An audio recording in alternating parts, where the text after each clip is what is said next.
శ్రీకరము పరమ పవిత్రము అయిన నైమిషారణ్యంలో శౌనకాది మహాములందరూ సమావేశమై ఉండగా సకల పురాణవేత్త అయిన సూత మహర్షి ముందువారు ధర్మ సందేహాలను తీరుస్తున్నారు.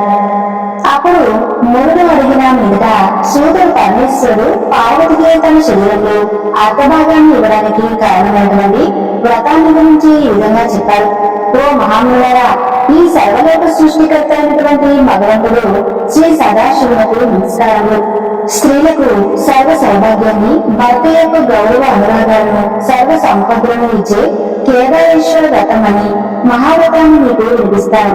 ఇది పూర్వం చాలా మంది ఆచరించి సత్ఫలితాలు పొందారు. పూర్వం పర్వతరాజు పుత్రికైనటువంటి జగదంబ స్వయంగా ఈ వ్రతాన్ని చేసి భర్త శరీరంలో అర్ధభాగాన్ని సంపాదించుకుంది. ఈ వ్రతం ఆచరించిన వారికి, వ్రత మహిమలో ఉన్నవారికి ఆయుర ఆరోగ్య అష్ట ఐశ్వర్యాలు కలుగుతాయి. ఈ ఉత్తమ వ్రతాన్ని 61 మాసాలు చేసిన వారు ఇహలోకంలో గొప్ప అదృష్టాన్ని, తేజస్సును, ఆయుష్ను పొంది అనంతరం శివ సాన్నిధ్యాన్ని పొందుతారు. అందుచేత అందరూ జాతి మత వర్ణ భేదాలు లేకుండా నియమ నిష్ఠలతో ఈ వ్రతాన్ని అనుష్ఠించాలని వ్రత విధానాన్ని వివరించసాగారు. పరమ పవిత్రమైన కైలాస పర్వత శిఖరాన శ్రీ పరమేశ్వరుడు ఒకనాడు పార్వతీ సమేతంగా ప్రమద గణాలు, మునిగణాలు, కుబేర, వరుణ, ఇంద్రయ, దిక్పాలకులు, నారదుల వారు, అగస్త్యాది మహాత్ములు కొలువుతూ ఉన్నారు. అప్పుడు సభలో సదాశివుడు ప్రేరణ వలన నారద ఋషుల గానం చేశారు. వారు మనోహరంగా పాడుతూ ఉంటే వారు గానానికి తగిన విధంగా రంభ, మెనక, దేవకన్యలు నాట్యం చేశారు. వారి నాట్యంలో రంభ యొక్క నాట్యం పరమేశ్వరులకు ఆహ్లాదం కలిగించింది. ఆ సమయంలో ప్రమద గణానికి చెందిన భృంగి అనే ఒక మహాభక్తుడు శివుని అనుమతి పొంది సభకులందరికీ నవ్వు పుట్టే విధంగా వికట నాట్యం చేశారు. ఆ నాట్యాన్ని చూసిన సభలో ఉన్న వాళ్ళందరూ నవ్వులకు పర్వత గుహాలు మారుమోగాయి. పరమేశ్వరుడు సంతోషంతో భృంగిని వృత్తి భంగిమలు బాగున్నాయి, నాకెంతో ఆనందం కలిగింది అంటూ అతని మీద ఎంతో దయ చూపించారు.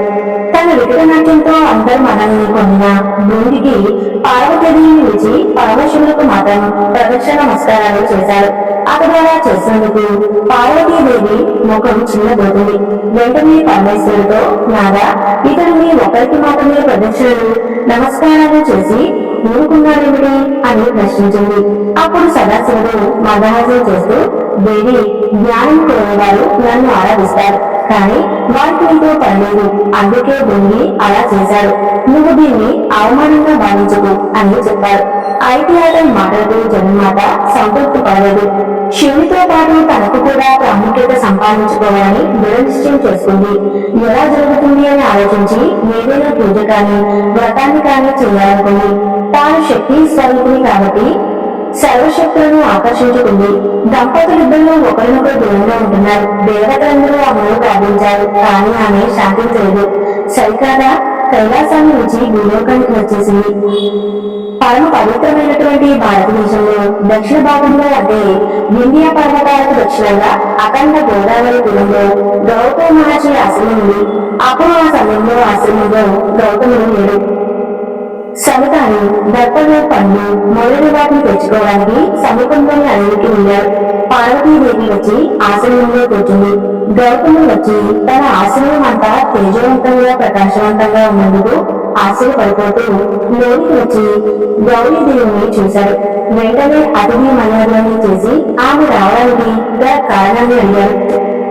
ఆమె తన దుఃఖానికి గల కారణం చెప్పి, ఓ భగవారా, యోగులందరి చేత పూజలుకునే ఆ పరమేశ్వరుని యొక్క అర్ధభాగం నాకు ఏ విధంగా లభిస్తుందో అటువంటి వ్రతాన్ని ఒక దానిని నాకు ఉపదేశించమని అడిగింది. సర్వజ్ఞుడైన గౌతమ మహర్షి కొంతసేపు ఆలోచించి, అమ్మ, కోరిన కోరికలు ప్రసాదించే కేదారేశ్వర వ్రతం అని ఒక మహావ్రతం ఉంది. కేదారేశ్వరుడు అంటే పరమేశ్వరుడే. అతన్ని ఉద్దేశించి ఆ వ్రతం ఆచరించు, నీ కోరిక నెరవేరుతుంది అనగానే ఆమె, మహాత్మా, ఆ వ్రతం చేసే విధానాన్ని నాకు వివరంగా చెప్పండి అని అడిగింది. అప్పుడు గౌతమ మహర్షి పరమేశ్వరుని ప్రార్థించి వ్రత విధానాన్ని వివరించారు. తల్లి విను. అశ్వయుజ శుద్ధ అష్టమి నాడు అభ్యంగ స్నానం చేసి శుచిగా ఉండి తెల్లని పట్టు దారాలతో గాని 3 దారాలతో గాని 21 పేటల తోరణం సిద్ధం చేసుకుని కుడి చేతికి కట్టుకోవాలి.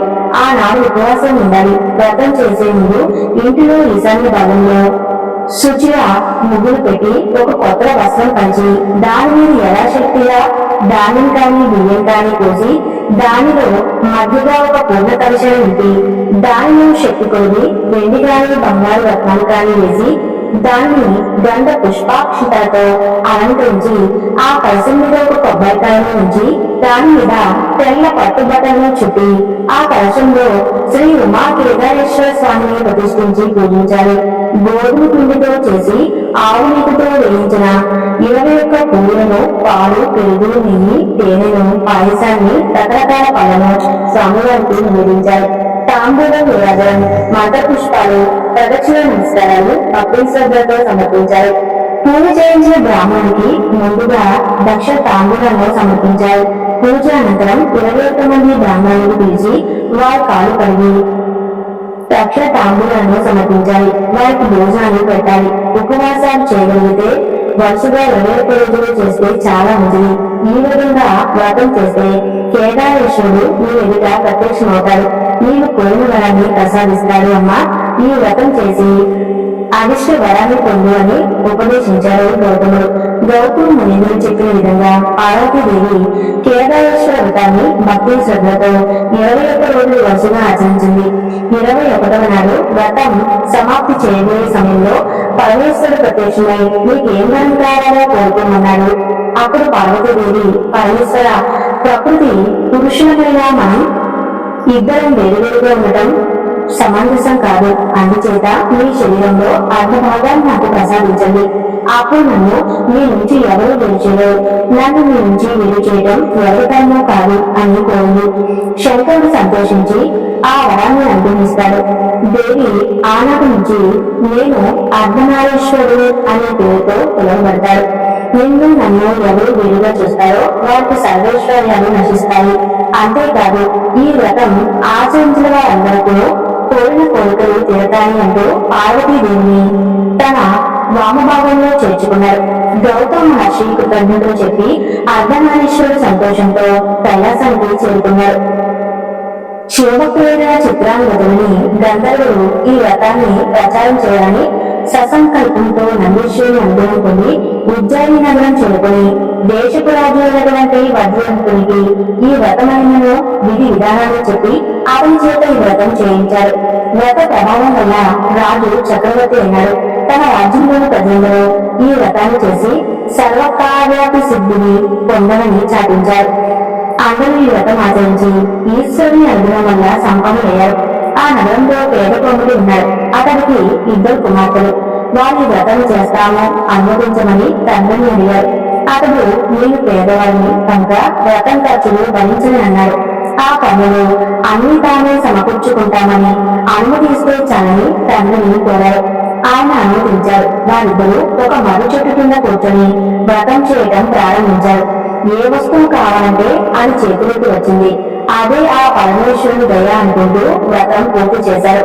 వ్రత ప్రభావం వల్ల పరమేశ్వరుని అనుగ్రహంతో వారు మంచి రూపాన్ని, దీర్ఘాయువును, తరగిపోని సుసంపదను పొందారు. వారిలో పెద్దమ్మాయి పుణ్యవతిని ఉజ్జయిని మహారాజు, చిన్నమ్మాయిని భాగ్యవతిని చోళదేశపు రాజు వివాహం చేసుకున్నారు. ఈ కుమార్తెల మూలంగా వారి తండ్రి కూడా భాగ్యవంతులయ్యారు. కొంతకాలానికి చిన్నమ్మాయి భాగ్యవతి ధనమదంతో కేదారేశ్వర వ్రతాన్ని మధ్యలో మానేసింది. అందువల్ల ఆమె కుమారుని చోళరాజు అకారణంగా అవమానించి ఇంటి నుంచి తల్లి వేస్తాడు. ఆమె చేసేదేమీ లేక అడవులంతా తిరుగుతూ ఒక గౌరవాన్ని ఇంట తలదాచుకుని కుమారుడితో పుణ్యవతి విషయం చెప్పి ఉజ్జయిని నగరానికి పంపి నీ పెద్ద తల్లిని అడిగి ధనం కమ్మని పంపింది. అతడు పుణ్యవతి దగ్గరికి వెళ్లి తమ పరిస్థితి చెప్పి ధన సహాయం చేయమని కోరాడు. అంతా విని ఆమె బాధపడి బాలుడు అడిగిన విధంగా ధనం ఇచ్చి పంపింది. మధ్యలో దొంగలు ఆ ధనాన్ని దోచుకోయారు. బాలుడు మళ్ళీ వెనక్కి వెళ్లి పెద్ద తల్లితో ధనం పోయిందని ఇచ్చాడు. ఆమె మళ్ళీ ధనం ఇచ్చి పంపింది. రెండోసారి కూడా ఆ ధనం దొంగల పాలు అయింది. పిల్లవాడు ఏడుస్తుండగా ఆ బాలుడు విచారానికి జారిపడి ఆకాశంలో నుంచి కేదారేశ్వరుడు, నాయనా, నా వ్రతాన్ని ఉల్లంఘించిన వారికి ధన ధాన్యాలు భాగ్యాలు పొందే అర్హత ఉండదు అన్నాడు. ఆ మాటలు విన్న బాలుడు తిరిగి వెళ్లి పుణ్యవతికి తాను విన్న మాటల గురించి చెప్పాడు. అప్పుడు ఆమె ఆ బాలు చేత ఆ వ్రతం చేయించి మీ అమ్మను కూడా ఈ వ్రతం చేయమని చెప్పు అని చెప్పి ధనాన్ని ఇచ్చి పంపించింది. అతనికి మార్గ మధ్యలో పూర్వం 2 సార్లు పోగొట్టుకున్న ధనం కూడా కనిపించింది. ఆ ధనరాశులతో తల్లిదండ్రులకు చేరి జరిగిందంతా చెప్పాడు.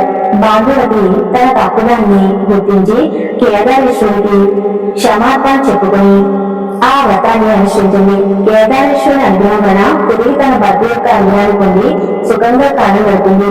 గౌతమ మహర్షి పార్వతీదేవికి ఉపదేశించిన ఈ వ్రతాన్ని భక్తి శ్రద్ధలతో ఆచరించిన వారికి కేదారేశ్వర స్వామి అనుగ్రహం వల్ల సకల సంపదలు కలుగుతాయి.